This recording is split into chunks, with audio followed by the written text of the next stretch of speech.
మేము మా టీం వాళ్ళతో లంచ్కి వచ్చాం. ఒక 12 మెంబర్స్ 15 మెంబర్స్ దాకా వచ్చాం. వచ్చినాక మేము స్టార్టర్స్ ఆర్డర్ చేసాం, తిన్నాం. బిర్యానీలో బొద్దిగా అనిపించింది. పక్కకు పెట్టి మాట్లాడుతుంటే వాళ్ళు కూడా రెస్పాన్స్ ఏమీ ఇవ్వట్లేదు. సిన్స్ ఇప్పటికీ 1 అవర్ అవుతుంది. వాళ్ళ బాస్ మాట్లాడిపిస్తుండు, 10 మినిట్స్ ఆగండి, మా ఓనర్ ఇక్కడ లేడు, దుబాయ్లో ఉన్నాడు అని అంటుండు. రిసెప్షనిస్ట్ ఆయన సరిగ్గా రెస్పాన్స్ అవ్వట్లేదు. అందుకే మేము మీడియాకి ఇన్ఫార్మ్ చేసాం. సిన్స్ 1 అవర్ నుంచి మేము అందరం ఇక్కడనే ఉన్నాం. వాళ్ళు ఏం రెస్పాన్స్ ఇవ్వట్లేదు. ఓనర్ కూడా రెస్పాండ్ అవుతలేరు, ఎవరు రెస్పాండ్ అవుతలేరు. లోపల కిచెన్ చూస్తే కిచెన్ కూడా ఏం క్లీన్ లేదు. అండ్ మాస్టర్ అంటుండు మేము 1-2 తప్పులు అయితే జరుగుతాయి కదా అంటున్నా. 1-2 తప్పుల వల్ల వాళ్ళన్న సఫర్ అయితే ఇలా అని క్వశ్చన్ చేస్తే మళ్ళీ ఆన్సర్ వాళ్ళ దగ్గర నుంచి అయితే ఏం లేదు. చాలా హైదరాబాద్లో కూడా చాలా మొన్న కూడా ఇట్లనే అయిందంట. ఫుడ్ వల్ల చాలా ప్రాబ్లమ్స్ అవుతున్నాయి. మేము హెల్త్ డిపార్ట్మెంట్ వాళ్ళం, మేము ఇన్సూరెన్స్ దాంట్లోనే చేస్తాం.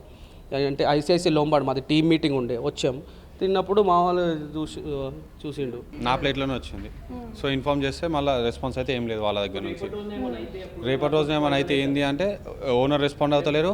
ఓనర్ వాళ్ళ బ్రదర్ ఏమంటుంది, మా బ్రదర్ ఇక్కడ లేరు, దుబాయ్లో ఉన్నాడు, నాకు 3 to 4 days టైం ఇవ్వండి అని అంటున్నారు. ఇప్పుడు పైన ఎవరిని పంపించట్లేదు, కిందనే ఆపేసారు. ఎందుకంటే ఇది సెక్షన్ క్లోజ్ అయింది కాబట్టి, ఇది న్యూసెన్స్ అయింది కదా, దీనివల్ల వాళ్ళకి.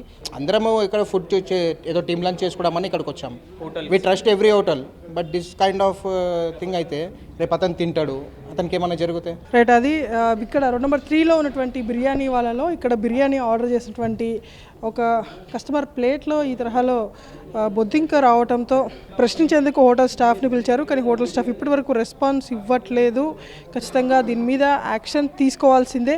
ఇటీవల కాలంలో చాలా వరకు ఫుడ్ సేఫ్టీ అధికారులు అనేక హోటల్స్ పైన రైడ్ చేస్తున్నప్పటికీ ఇలాంటి కొన్ని హోటల్స్ ఎలాంటి మార్పు రావటం లేదు. సో ఇప్పుడు ప్రత్యక్షంగా మనం చూస్తున్నాం కూడా.